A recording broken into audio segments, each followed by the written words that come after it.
C'est une destination qui a l'habitude d'être ensoleillée, plaisante, je dirais presque charmante. Direction donc l'extrême sud-ouest de l'Australie, à 2 heures au sud de Perth. Busselton, petite agglomération qui accueille maintenant depuis un certain nombre d'années l'Ironman du même nom, l'Ironman Western Australia. Timo Bracht, l'Allemand, tenant du titre, il est également présent cette année pour défendre son bien. Il aura fort à faire. Jimmy Johnson, le Danois, est là. Une semaine, même un peu plus, 15 jours auparavant, il était à Cozumel au Mexique pour courir. Il y a toute l'escouade australienne. Il y a Matty White, il y a le vétéran Jason Shortis. Chez ces dames, Rebecca Kitt, elle aussi fait figure de favorite parmi les inscrites. Attention cependant, Briwi, l'américaine, récente participante aux distances Ironman, est à surveiller de près. Que dire de Britta Martin, qui court très très vite. Il y aura d'autres histoires, celles d'amateurs, notamment Matt Rogers, un ancien professionnel de rugby, reconverti en quelque sorte avec ce nouveau challenge. Nous découvrirons ces aventures parallèles. L'Ironman Western Australia, c'est tout de suite.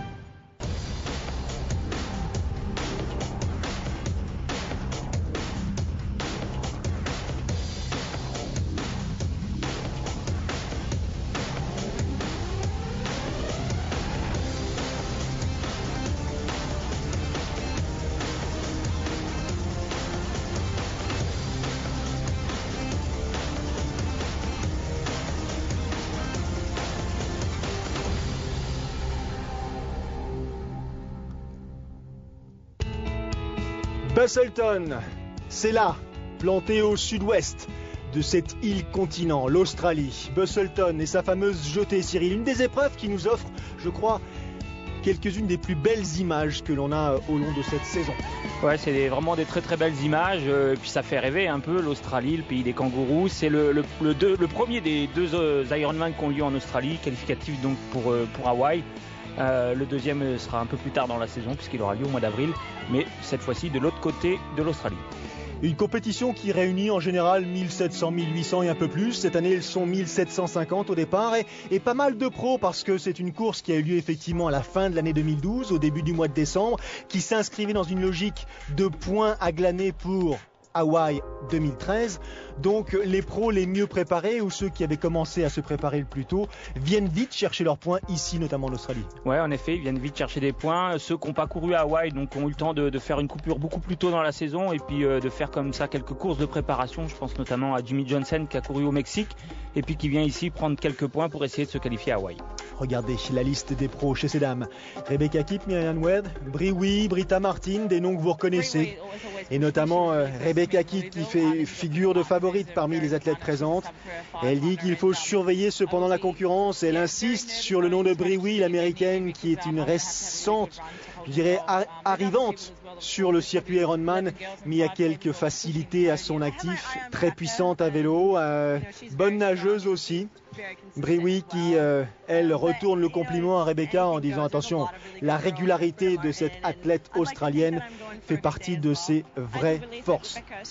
Britta Martin, elle aussi, vote pour Rebecca Kitt, une fille très dangereuse. Mais c'est aussi une façon pour Britta Martin, sans doute, de se dissimuler un petit peu derrière ses talents et derrière sa moindre expérience. Une athlète qui a décidé de poser ses valises en Nouvelle-Zélande depuis quelques années. C'est une course superbe, insiste Rebecca Kitt. C'est vraiment un endroit agréable. Difficile de les contredire, Cyril, lorsqu'il s'agit justement de bien présenter cette épreuve. Ouais, c'est difficile, ouais, c'est vrai qu'elle présente bien l'épreuve. Bon, Rebecca Kitt, elle la connaît vraiment par cœur cette épreuve. Et puis elle va avoir fort à faire avec cette nouvelle génération qui arrive, et notamment Britta Martin, il faut se méfier parce qu'elle peut avoir des difficultés en natation, mais alors elle court très très vite. Matty White, lui, sa meilleure place pour l'instant obtenue sur cette épreuve, c'est une position de deuxième en 2010. Il aimerait bien, l'Australien, monter enfin sur la plus haute marche du podium. Il a faim de victoire, il l'affirme, il est à surveiller. Jimmy Johnson, lui, il a posé ses valises en Australie. Il fait partie de ses concurrents Européens qui s'accoutument de plus en plus à ce décor ensoleillé, je dirais, avec des conditions d'entraînement particulières. Jimmy Johnson, il se demande s'il sera suffisamment remis de son épreuve précédente, l'Ironman de Cozumel, 2 semaines auparavant, donc au Mexique. Mais il compte justement sur cet entraînement, je dirais presque excessif, pour justement avoir une réelle chance de victoire ici. Matthew White insiste sur la présence de Timo Brash, de Jimmy Johnson, de Josh Wicks aussi, un autre compétiteur australien, et puis ne pas oublier le vétéran Jason Shortis. Ouais, Jason Shortis qui il va avoir du mal en natation. On a l'habitude de le voir un peu sortir un peu loin des leaders, mais alors par contre derrière il est capable de nous faire un gros vélo et de courir également très très vite. Donc il va falloir quand même se méfier de Jason. Courir très vite, c'est une aussi des capacités de Jimmy Johnson. Il est conscient de cet atout. Matthew White, lui, compte énormément sur le soutien du public, de son public, de ses compatriotes, pour justement résister le plus longtemps possible et peut-être enfin monter sur la plus haute marche de ce podium ici à Busselton. C'est un challenge un tout petit peu différent. Il est amateur. Lui, sa carrière professionnelle, il l'a vécu chez les rugbyman. Ancien du jeu à 13, ancien de l'équipe de 15 australienne qui avait été finaliste de la Coupe du Monde en 2003. Matt Rogers a terminé sa vie de rugbyman et il a décidé de se trouver un nouveau challenge. L'Ironman est désormais son nouveau défi. Alors il s'est préparé pendant de longs mois.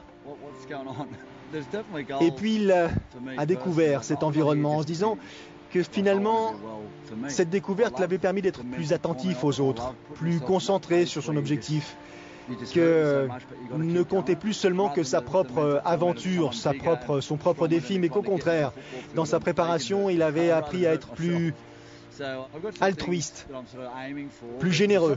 Et ça avait d'ailleurs marqué pas mal sa famille, qui ne le connaissait sans doute pas sous ce visage-là. Tout le monde est concerné par tout le monde quand on dispute un Ironman. Et ça, maintenant, j'ai hâte de le vérifier pendant la course.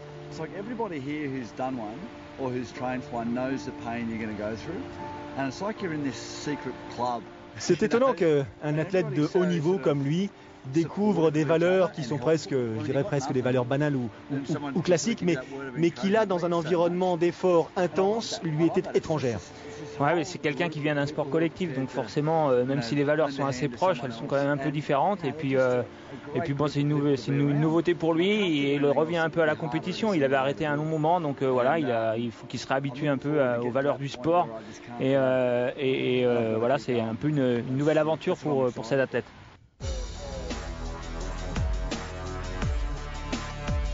La fameuse Busselton Jetty, la fameuse jetée de Busselton. Elle a une particularité, cette jetée, c'est qu'elle mesure 1,9 km.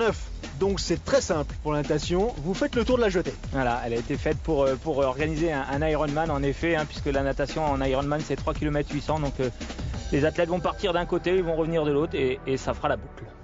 Et ce sera pour les spectateurs un cadre absolument pratique, propice pour assister au spectacle et aux premières loges. Lui, il y sera aussi aux premières loges. Paul Perret. Paul Perret, il y a encore quelques années, il pesait 130 kilos. Il était un gros fumeur. Son père est décédé d'un cancer. Il avait autant de raisons, effectivement, d'être étranger à ce type d'effort.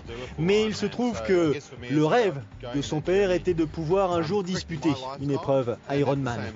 Et Paul Perret va essayer de répondre à cette demande posthume de son père et il s'est engagé donc sur ce Ironman, ce Western Ironman disputé à Busselton. Autant dire qu'il a dû consentir un certain nombre d'efforts, je dirais respecter un certain nombre de contraintes, mais il sait cependant donner les moyens de pouvoir tenter l'aventure.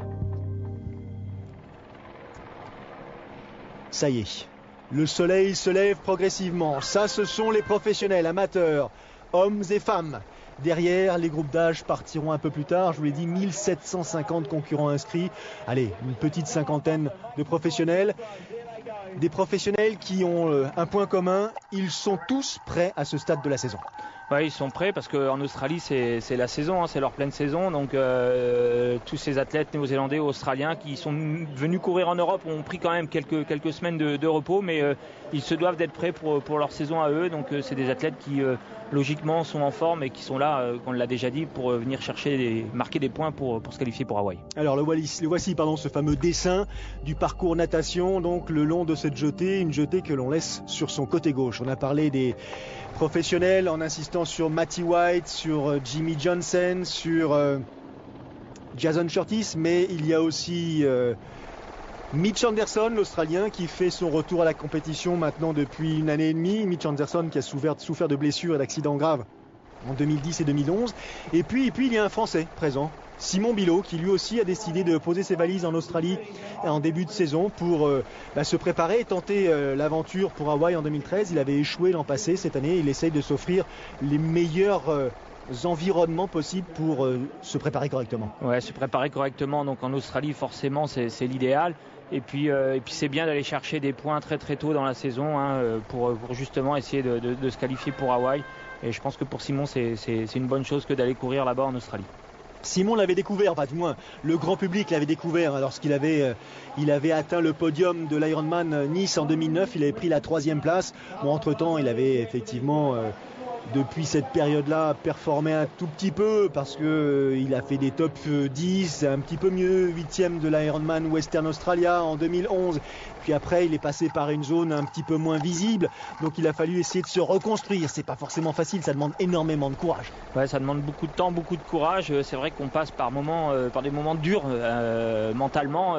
Surtout quand on a fait 3e à Nice, on se dit que voilà, on a passé un palier, mais après il faut pouvoir justement concrétiser et aller plus loin et essayer justement de maintenir ses résultats, et c'est pas forcément évident. Alors il y en a un devant là qui s'est légèrement détaché à l'issue de la première longueur. Vous voyez, cet athlète répond au nom de Horst Reichel, 30 ans, allemand, 3e de l'Ironman Suède, la première édition cette année, 3e du Half Ironman de Miami. Il a abandonné il y a 15 jours lors de l'Ironman, enfin 15 jours auparavant lors de l'Ironman de Cozumel. Attention, bon nageur bien sûr, bon cycliste aussi. Le challenge pour lui, ça va être de grappiller un maximum de temps pour éviter d'avoir les cyclistes, les très puissants cyclistes qui reviennent sur lui rapidos. Ouais, s'il peut gagner un peu de temps pour essayer de faire au moins la première boucle devant et puis pourquoi pas s'accrocher derrière et arriver avec les premiers à la transition pour le début du marathon. Donc essayer de prendre pourquoi pas une bonne minute, voire 2 minutes d'avance en natation. Ça lui permettrait éventuellement de faire cette première boucle vélo en natation devant. Souvent cette première boucle en vélo, quand il y a trois boucles comme ça, elle est assez rapide, donc ça lui permettra justement de récupérer de la natation. Pour situer un petit peu les qualités de Horst Reichel, c'est un partenaire d'entraînement de Timo Brasch, donc c'est un garçon sur lequel on peut sans doute s'appuyer et compter lors des premiers kilomètres du parcours cycliste. Chez ces dames, Rebecca Kitt, ça l'était indiqué sur l'écran, et pour l'instant leader de la compétition féminine après 1900 mètres de natation. Horst Reichel, solidement campé en tête, il a fait l'écart. Rythme bien maintenu. Et derrière, il y a un groupe bien sûr de favoris composé notamment de Josh Ricks, de Matty White, de Jimmy Johnson, de Daniel Niederharter qui essaye de limiter la casse.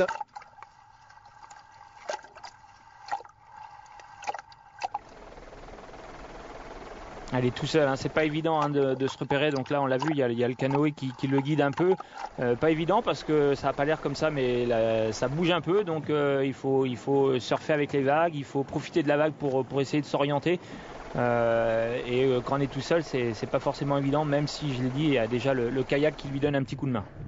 Alors derrière, les poursuivants, le groupe de 4, 5, 6 compétiteurs. D'ailleurs vous voyez, on lève la tête, histoire de se situer. Vous parliez un petit peu de la mer, regardez les conditions, le vent fait son apparition, on est un petit peu ballotté, d'autant lorsqu'on est amateur et qu'on est parmi ces 1700 compétiteurs, il faut trouver sa place et surtout essayer d'éviter de zigzaguer de trop. Sortie de l'eau pour le leader de la compétition masculine et la compétition tout court, Horst Reichel. Il en termine après 48 minutes et 49 secondes de natation. Ouais, c'est un bon temps hein, pour une natation en mer avec, on l'a vu, hein, une mer pas agitée mais formée on va dire. Donc 48 c'est plutôt une bonne natation.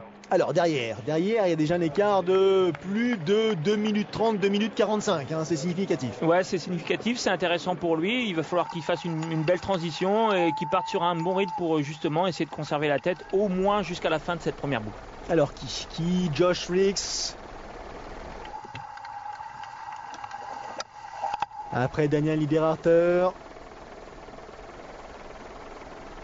On suit pour l'instant parallèlement Josh Ricks qui en termine avec la natation. Matty White, le voici Matty White, il essaye d'enlever sa combinaison. Jimmy Johnson qui a déjà le bonnet dans la main, prêt à effectuer la transition. Dossard 21 donc, Horst Reichel.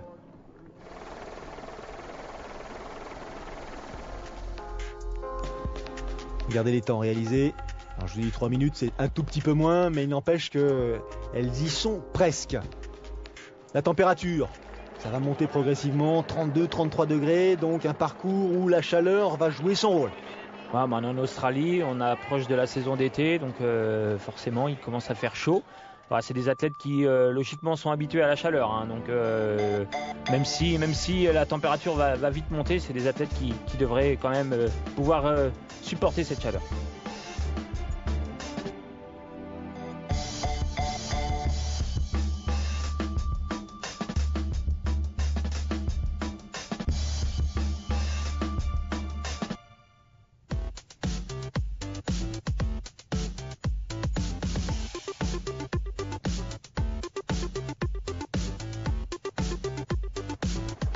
Allez, sortie de l'eau maintenant pour la première de ces dames.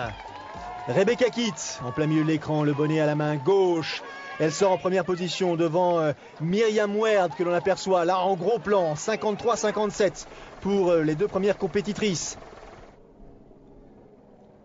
Casque profilé quasiment, je dirais, obligatoire. C'est un parcours plat, très roulant. Il n'y a absolument aucune bosse. Non, aucune bosse. C'est un parcours très très roulant. Donc casque profilé, vélo de contre-la-montre ou lenticulaire.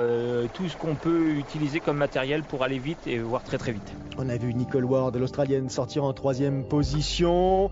Belinda Harper, Briwi suivent. Le voici ce parcours cycliste. 3 boucles de 60 km, vous le disiez Cyril, avec notamment 2 longues lignes droites.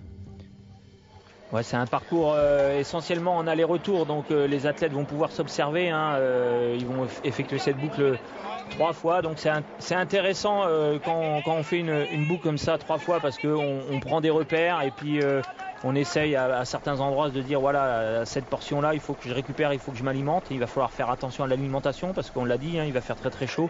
Donc voilà, c'est des athlètes qui ont reconnu le parcours et qui déjà dans leur tête ont déjà quelques repères. À la sortie de l'eau donc les écarts.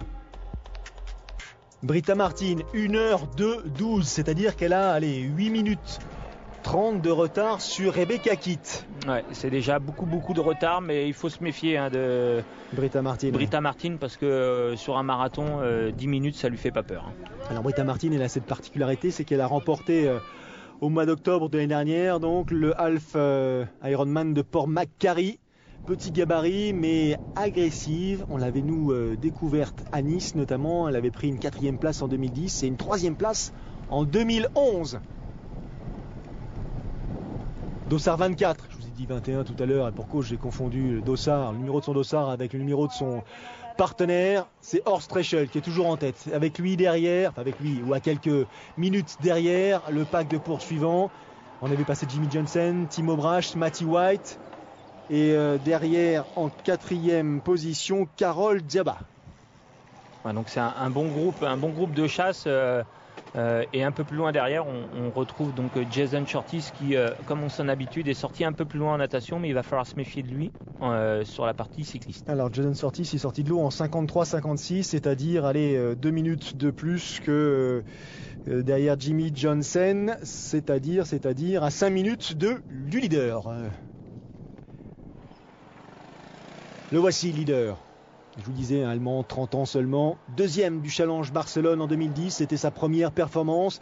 Après, il a effectivement multiplié les podiums. Abandon encore une fois 15 jours auparavant à Cozumel. Alors c'est peut-être un mal pour un bien, c'est-à-dire qu'à la différence de Jimmy Johnson, il n'a pas fait l'intégralité du parcours, il est peut-être un peu plus frais. On va voir justement entre les deux athlètes lequel a eu raison. Jimmy Johnson a déjà fait une belle perf lui au Mexique. Donc mentalement il fait 5, hein, donc mentalement c'est déjà positif. Maintenant est-ce qu'il a vraiment récupéré, hein, c'est quand même des longues distances, hein, c'est des Ironman. Quant à l'Allemand, mentalement il va falloir qu'il soit plus fort qu'au Mexique pour aller au bout de cette course. Brioui en deuxième position, l'américaine qui ne tarde pas à afficher ses ambitions. Position assez radicale, hein, sur le vélo, presque à l'horizontale sur ses prolongateurs, avec un rythme là pour ce qui concerne Horst Reschel qui est un tout petit peu différent des autres. On a l'habitude de voir les compétiteurs avec un rythme plus lent, plus puissant. Lui, Reschel, il choisit une plus grande vélocité, une plus grande fluidité. Ouais, plus grande fluidité, beaucoup plus véloce, hein, c'est quand même assez surprenant, hein, chez les Allemands. En général, on a l'habitude de voir emmener des braquets importants, d'emmener des gros plateaux avec des petits pignons, donc là il a choisi d'être un peu plus véloce. Il avait un peu d'avance à la sortie de l'eau, donc ça lui permet aussi de récupérer. Rebecca Kitt en troisième position, c'est une petite surprise, d'abord une transition un petit peu lente et puis un petit pépin technique. Ensuite l'on ralentit sur le parcours cycliste, c'est en l'occurrence Myriam Weerd, la hollandaise qui est leader devant Brioui, troisième position donc Rebecca Kitt. Matty White, très puissant. On le voit, hein, très très puissant et une position pas très aérodynamique parce que voilà, c'est quelqu'un quand même des gros développements, donc obligé de se redresser un peu et beaucoup forcer sur les bras. Guerre d'usure pour l'instant, le parcours encore une fois est très long, 180 km. On essaye de figer les positions, de travailler son rythme, de ne pas se laisser envahir par l'émotion. Et là en l'occurrence Matt Rogers, il doit prendre un peu sur lui parce qu'il s'est aperçu qu'on avait barboté sur son cadre les petites barres énergétiques qu'il avait gentiment collées, c'est-à-dire que son sucre pour le parcours cycliste, il en a sans doute un tout petit peu moins. Alors certes il y a les ravitaillements, mais c'est pas forcément une bonne façon d'entamer le parcours, hein. Non, c'est pas très très cool d'ailleurs, parce que souvent les athlètes, que ce soit chez les professionnels ou chez les amateurs, ils s'habituent à certains produits, à une marque de produits. Ils ont testé justement tous ces produits à l'entraînement pour voir s'ils arrivaient à bien les assimiler. Et en général, que ce soit amateur ou professionnel, on part avec ces barres énergétiques, ces gels, parce qu'on est habitué. Et c'est vrai qu'à la sortie de l'eau, si on les retrouve pas, c'est plutôt embêtant.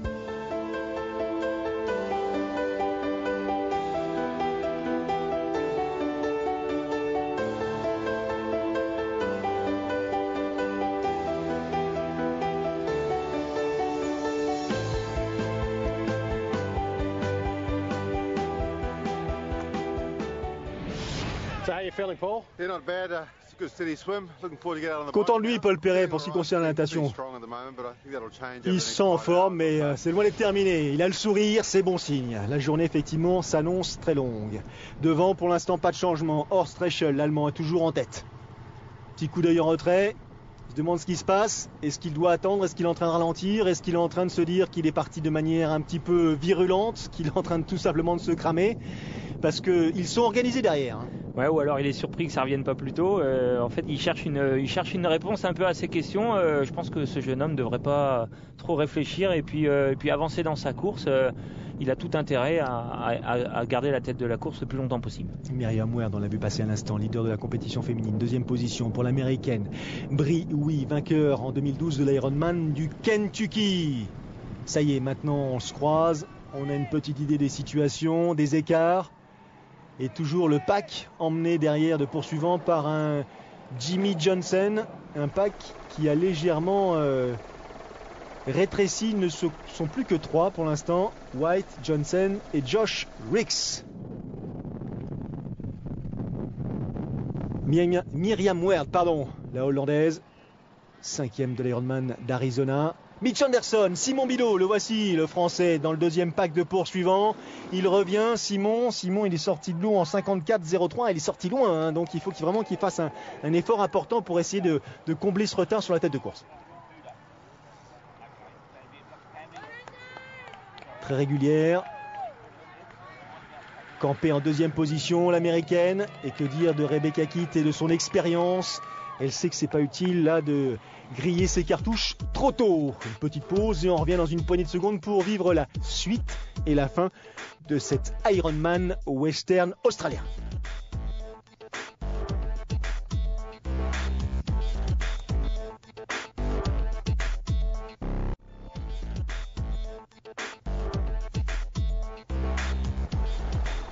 De retour à Busselton, à 2 heures au sud de Perth, extrémité sud-ouest de l'Australie, pour retrouver les compétiteurs à hauteur de mi-parcours cycliste. Et toujours Horst Reschel, l'Allemand, qui emmène cette compétition. Jason Shortis, il a pris une pénalité, il est désormais en 9e place. Jason Shortis, juste pour votre information, c'était le 64e Ironman de sa carrière. Ah ouais, je suis pas vraiment surpris, hein. Ça fait beaucoup, mais voilà, c'est quelqu'un avec qui j'ai couru, c'est quelqu'un vraiment très très sympathique, et puis voilà, il n'est pas très très bon nageur, donc sa distance de prédilection c'est la distance Ironman, donc il en a fait beaucoup. Il avait à un moment donné mis un peu un terme à sa carrière, et puis voilà, il pouvait pas s'en empêcher, il est revenu, et malgré tout, il est encore 9e, là, malgré la pénalité, mais Jason Shortis, il est capable de courir très très vite sur marathon, donc il va quand même falloir le suivre. Alors derrière Horst Reschel, les groupes de poursuivants se sont unis et ne représentent maintenant qu'un seul groupe. Il y a simplement 1 minute d'écart entre Reschel, le leader, et les poursuivants emmenés par Simon Bilot, le français. Et puis derrière, toujours Myriam Werd devant Bree et Rebecca Kitt.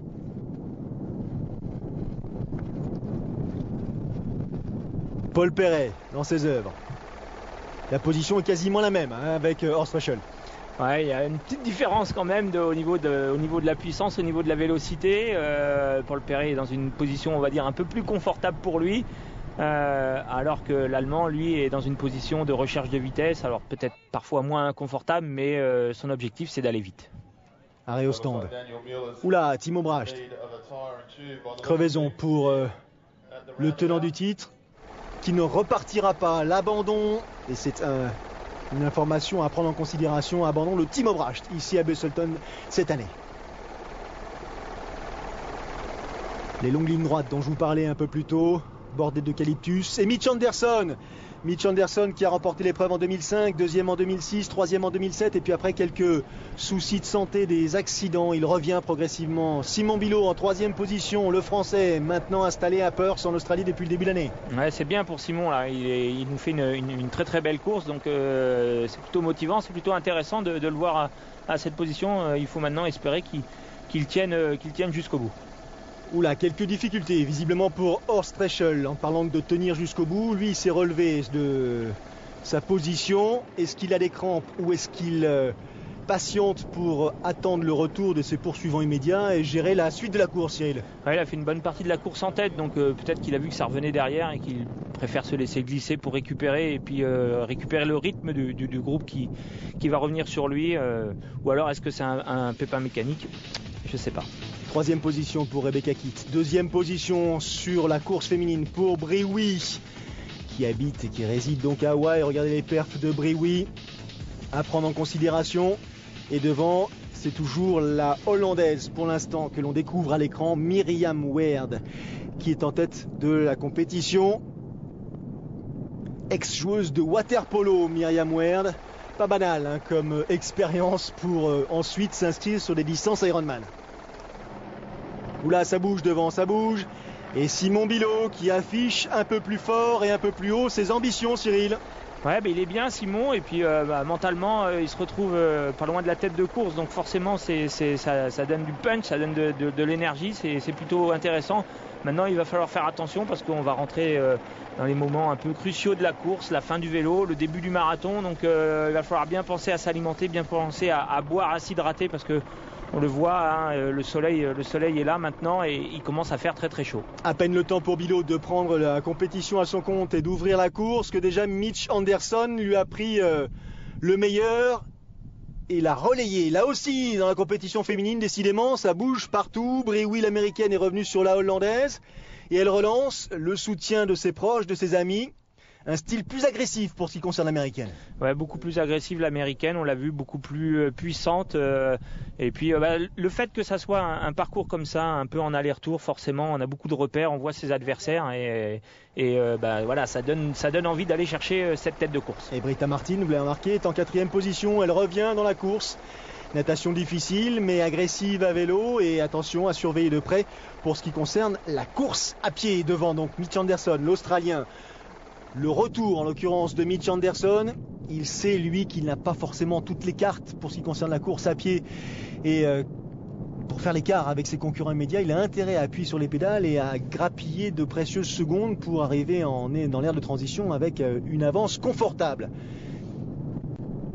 Brioui, Myriam Werd, Rebecca Kitt, le trio féminin ne change pas beaucoup. Brioui, on ne peut pas dire qu'elle se soit beaucoup levée depuis le début de la compétition cycliste. Non, j'ai hâte de voir comment elle va être quand elle va descendre du vélo parce qu'elle est très ramassée sur elle-même, sur son vélo. Elle a une position très basse, donc c'est normal, hein, elle dégage beaucoup de puissance. Donc à voir le début de sa course à pied si justement elle avait choisi une bonne position. Il a le sourire, Simon Bilot, c'est bon signe. Il prend un virage de manière efficace, il relance immédiatement, reprend sa position de recherche de vitesse.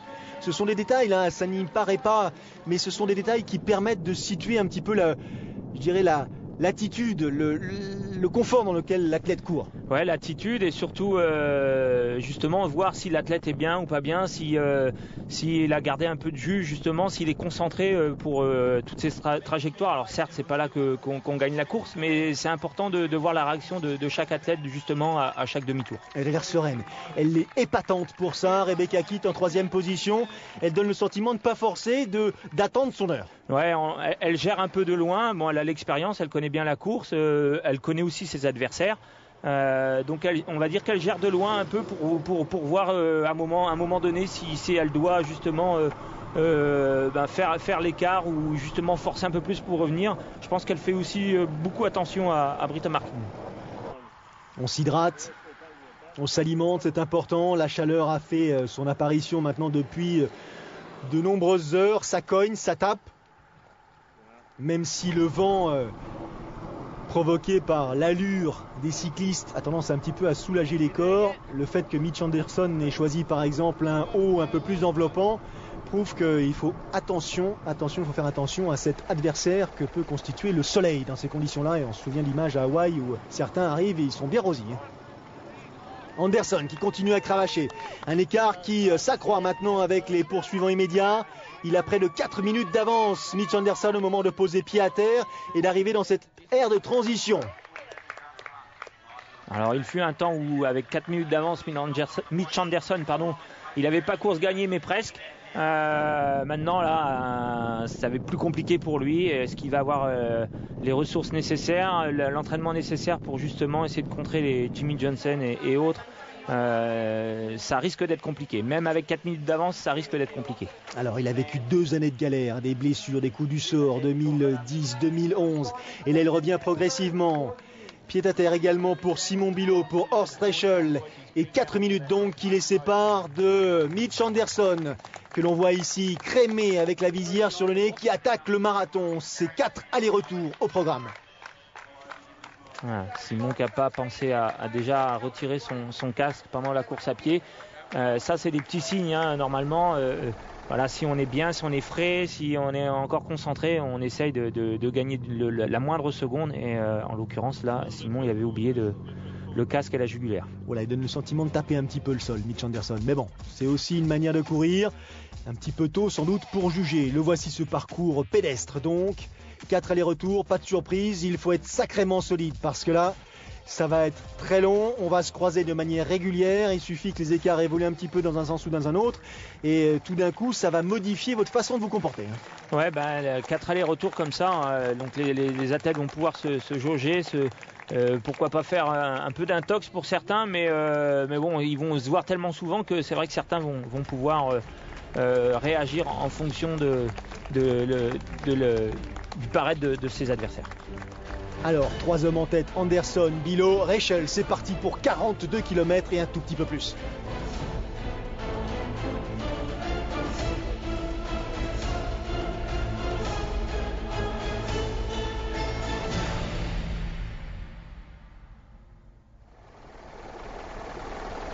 Briouy, la première de ces dames qui en termine à son tour avec le parcours cycliste. Deuxième position pour la Hollandaise Myriam Weerd. Ça y est, Briouy l'américaine pose pied à terre. Alors voyons, comme vous le disiez Cyril, si cette position de recherche de vitesse qu'elle a maintenue tout au long du parcours cycliste lui pose quelques soucis au moment justement de courir et faire les premiers pas.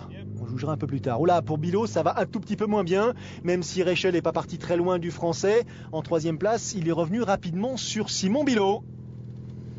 Les premiers kilomètres sont tout le temps un peu compliqués, donc il faut rapidement trouver son rythme, rapidement trouver l'allure, la cadence pour justement à mi-parcours dans ce marathon, donner le maximum et après on sait que c'est un travail mental, donc il va falloir faire attention à cet athlète. Bon, il a couru il n'y a pas très longtemps, mais c'est un athlète qui en général court très vite sur marathon. Vous parlez de Jimmy Johnson, ouais. Matty White, Jimmy Johnson, Karol Djala et non pas Djaba comme je vous l'ai dit tout à l'heure, le Slovaque attaque donc le parcours pédestre à leur tour avec 5 minutes 30 de retard sur Mitch Anderson.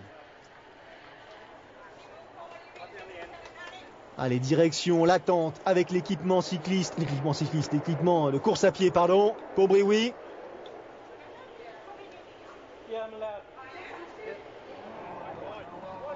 Myriam Weerd, gabarit un tout petit peu différent, grand gabarit pour cette athlète. Alors Briouy, elle a un point commun avec de nombreuses athlètes professionnelles, c'est qu'elle est forte en natation, forte à vélo et que la course à pied, elle a encore une marge de progression. Et de plus en plus, ceux qui ont des faiblesses en course à pied, on ne les retrouve pas sur le podium. Ouais, c'est compliqué parce que après ça devient vraiment un travail mental, et quand on sait que la dernière discipline c'est son point faible, il faut être très très fort mentalement pour pouvoir justement empêcher ses adversaires de revenir. Mais derrière il y a quand même des filles qui courent très très vite, et puis des filles qui ont l'expérience, je pense notamment à Rebecca Kitt. Alors elles ont, Myriam Weerd, 3,30 de retard sur Briouy, Rebecca Kitt 3,45 de retard. Jimmy Johnson, vous soulignez qu'il fallait faire attention à cet athlète, 1m77, 67 kg, avec quelques perfs à son actif, un challenge Barcelona. Et notamment, on se souvient une victoire en Chine sur le longue distance de Weihai. On avait appris à le connaître. Depuis, il a fait des podiums, notamment à Cairns. Il a pris une 3e place. Une 5e place au Challenge Wanaka en 2012. Ici, pour ce qui concerne Busselton, il a pris une 3e place en 2006 et 2009.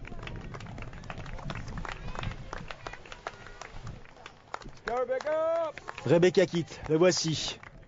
3e place, 3,45 de retard sur la première des compétitrices, en l'occurrence l'américaine Briouy. Mais ce qui nous intéresse maintenant, c'est Britta Martin, Cyril. Elle a quoi ? Elle a près de 9 minutes 30 de retard. Ouais, elle a perdu encore un petit peu de temps en vélo, mais elle a maintenu, on va dire qu'elle a quasiment maintenu l'écart qu'elle avait. Elle avait un peu plus de 8 minutes à la fin de la natation. Il va falloir la surveiller parce qu'on sait que Britta Martin, quand elle est bien et quand elle peut, elle envoie du gros en course à pied. Alors 2e du Challenge Wanaka en 2012, 5e à Roth. Elle a été professionnelle cycliste pendant une année, en 2007.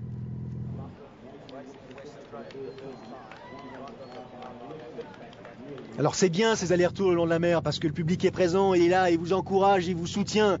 Mais on voit et on vérifie au gré des kilomètres qu'à l'image d'Anderson et Horst Rachel, que les écarts fondent comme neige au soleil presque. À chaque demi-tour, les athlètes ont des computers et ils regardent justement les écarts, ils voient l'allure de l'athlète, ils voient aussi s'il y a des grimaces, pourquoi pas même c'est possible qu'on voit des athlètes marcher, donc forcément ça motive pour ceux qui sont derrière, et c'est compliqué justement pour les athlètes qui sont en tête justement de garder cet écart et de montrer qu'ils sont très très forts. Et c'est compliqué pour Anderson qui, après s'être fait dépasser par Horst Rachel, se fait dépasser par Matty White. Elle est en 2e position désormais dans la première boucle, le premier aller-retour. Rebecca Kitt, l'Australienne, a pris le meilleur sur Myriam Weerd et s'attaque maintenant à l'Américaine Briouy. Ouais, on l'a vu, Rebecca Kitt à la transition, prendre son temps, souffler. Elle avait un peu d'avance sur Britta Martin. Là, Donc la néo-zélandaise, donc voilà, elle savait qu'elle était capable de revenir sur la tête de course. Maintenant, il va falloir faire attention à cette athlète. C'est marrant que vous l'appeliez la néo-zélandaise parce que Britta Martin est quand même allemande, mais c'est vrai qu'elle réside en Nouvelle-Zélande et je dirais presque qu'elle a adopté les us et coutumes néo-zélandais et c'est effectivement de cette manière qu'on la présente désormais.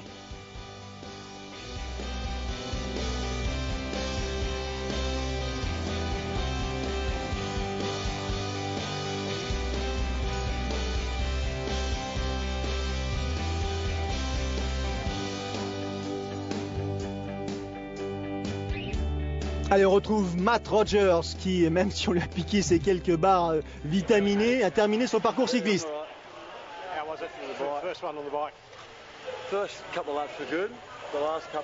Alors les premières heures ont été assez agréables, les dernières ont été un peu plus problématiques. Et il insiste sur le fait qu'effectivement on lui a dérobé, on lui a volé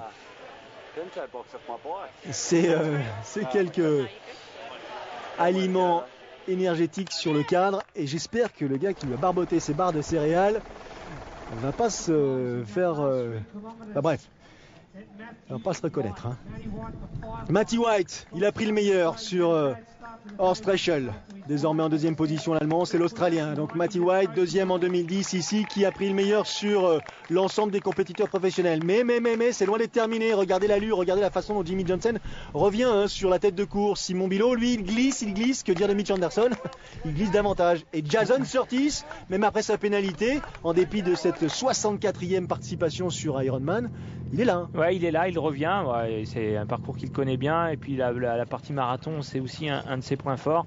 Par contre, l'américaine, c'est un peu plus dur pour elle. Hein. Ah, ça devient compliqué là pour Brewi. Alors, on ne sait pas ce que c'est. Est-ce que c'est un caillou dans la chaussure? Est-ce que c'est une crampe? Est-ce que c'est un point de côté? Est-ce que c'est tout simplement un état général de fatigue avancée? Je pense que c'est un peu tout mélangé. Hein. Je pense qu'il y a l'état général, il y a le fait que voilà, elle a quand même beaucoup donné en vélo. Donc, je pense qu'au niveau des ischios, des adducteurs, ben voilà, ça fait mal. Et puis après, il y a les crampes qui arrivent. Hein.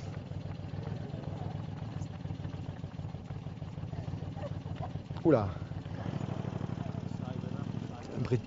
Brewi, elle souffre le martyr. Regardez le geste de Rebecca Kitt qui tout simplement lui donne ce qu'elle a en sa possession, sans doute une moitié de barre, histoire de lui donner un petit peu de sucre. Hein. Ouais, je pense qu'une moitié de barre ou pourquoi pas des pastilles de sel. Hein. Je pense qu'elle est victime de crampes là, donc il faut qu'elle s'étire, il faut qu'elle essaie de prendre un peu de salé.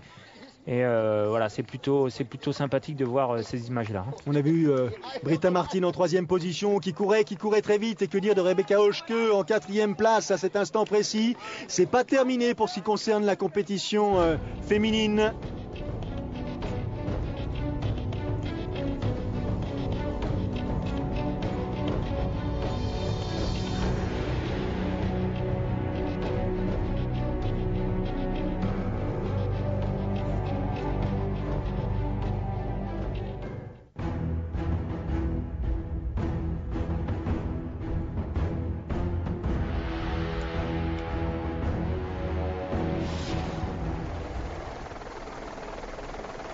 La fameuse jetée de Busselton.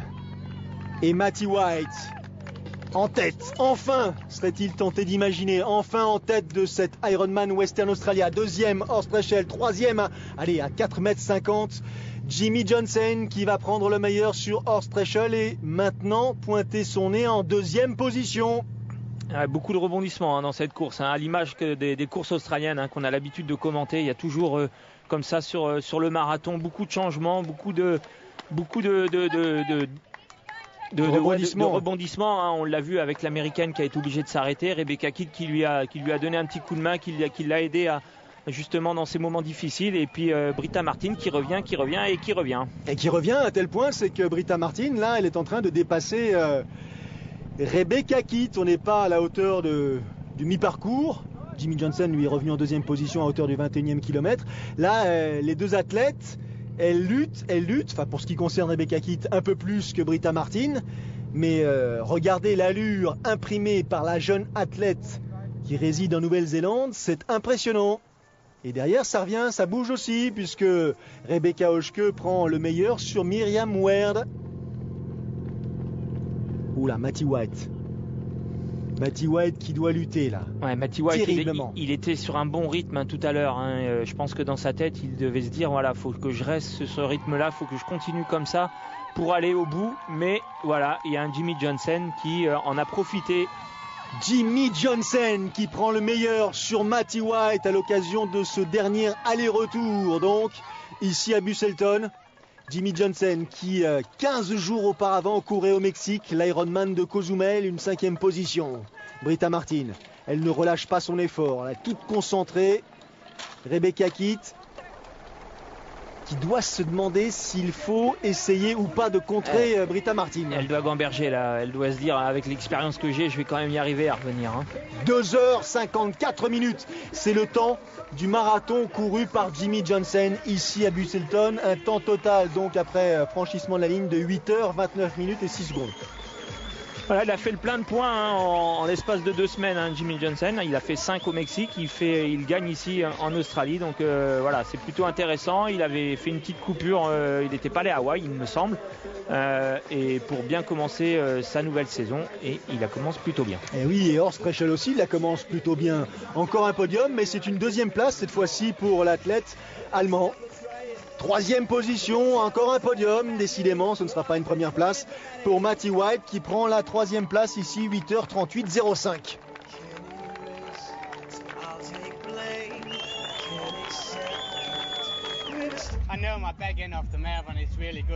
Alors je savais que je pouvais compter sur mon marathon, sur ma course à pied. Je savais que je pouvais gérer mon parcours cycliste en fonction de cette aptitude justement, même si bien sûr on ne sait jamais ce qui peut se produire. Il fallait simplement que je limite l'écart avec Matty White dès les premiers kilomètres pour conserver justement la possibilité de, lors du 2e semi-marathon, prendre le meilleur sur la concurrence. Bien sûr que je suis sorti de l'eau avec un avantage, que j'ai pris ensuite quelques longueurs sur le parcours cycliste, mais je ne pouvais pas continuer à ce rythme-là. J'avais un risque à prendre, peut-être un risque définitif qui aurait complètement hypothéqué ma course, donc j'ai préféré patienter. Simon Bilot, il prend la 8e position, 8h51.18. Il a dû lutter sur le parcours à pied. Il fait un marathon en 3h18.55.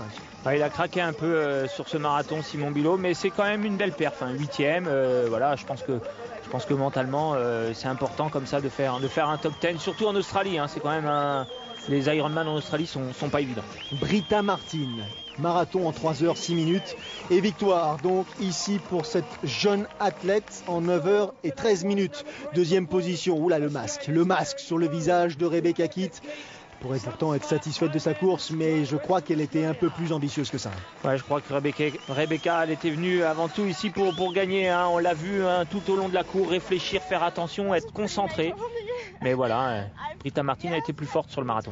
Plus forte et très heureuse, la Britta Martin, qui a du mal à réprimer les sanglots de joie là, qui viennent rythmer ses propos d'après-course. Elle savait qu'il fallait qu'elle donne le meilleur d'elle sur le parcours cycliste et sur la course à pied. Ça y est, elle a un petit peu analysé les raisons de sa défaite. Elle est satisfaite de cette 2e position. Elle a retrouvé son sourire légendaire. Rebecca Kitt, 2e encore une fois ici en Australie. 4e place pour Briwi et Assouni aussi. Elle a fait le nécessaire pour aller jusqu'au bout. 5e place pour Myriam Ware. Alors, les premières en ont terminé. Il reste un paquet de compétiteurs sur le parcours. Ça se passe plus ou moins bien. Il faut faire preuve de résistance. Là. Ouais, preuve de résistance. Et puis, il faut surtout faire preuve de ressources mentales importantes pour tous ces athlètes amateurs qui se sont énormément entraînés justement pour aller au bout de ce défi, pour passer cette finish line, comme ils ont l'habitude de le dire. Et voilà, c'est pas facile, c'est dur le marathon et leur objectif c'est justement cette ligne d'arrivée et cette joie.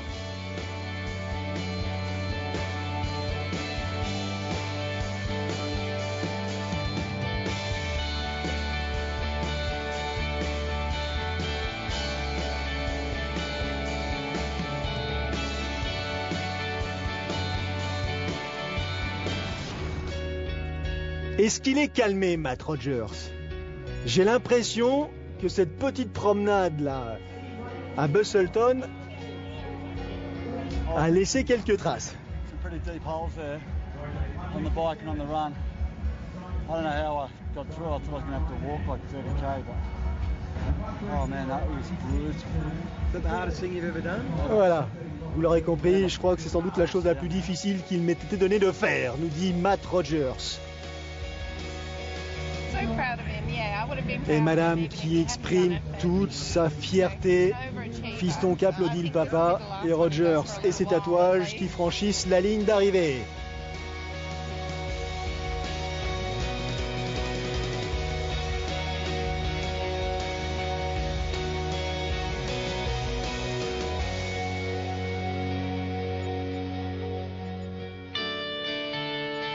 Alors ça, lorsque le soleil commence à décliner, c'est une autre épreuve. On bénéficie d'un petit peu de chaleur, mais on rentre dans, je dirais, le profil de coureurs qui vraiment vont profiter de la journée. Ah ouais, là, ils sont partis tôt ce matin, ils vont arriver très très tard dans la nuit. Voilà, c'est des athlètes qui vont profiter de toute la journée. Bon, c'est vrai qu'après, sur la partie course à pied, voilà, la température baisse, donc c'est quand même plus facile, plus agréable. Mais voilà, ça fait tellement longtemps qu'ils sont sur cette épreuve que voilà, la joie n'est même plus à démontrer au moment de passer cette ligne d'arrivée. Paul Perret, il l'a fait un petit peu moins de 15 heures. À vrai dire, les minutes n'ont plus réellement, je dirais, d'intérêt ou d'importance. Il s'agit d'aller au bout. Et aller au bout, pour la plupart de ces amateurs, c'est donc le sourire, sans doute pour certains la fierté, en tout cas les souvenirs garantis. Prochain rendez-vous sur l'antenne de Sport Plus pour ce qui concerne le circuit Ironman. Référez-vous à vos agendas et autres informations glanées sur les parutions spécialisées. De toute façon, nous suivrons le circuit Ironman, le fameux circuit Challenge et bien d'autres épreuves, et notamment bien sûr celle de l'Alpe d'Huez. Alors à très vite sur Sport Plus. Salut.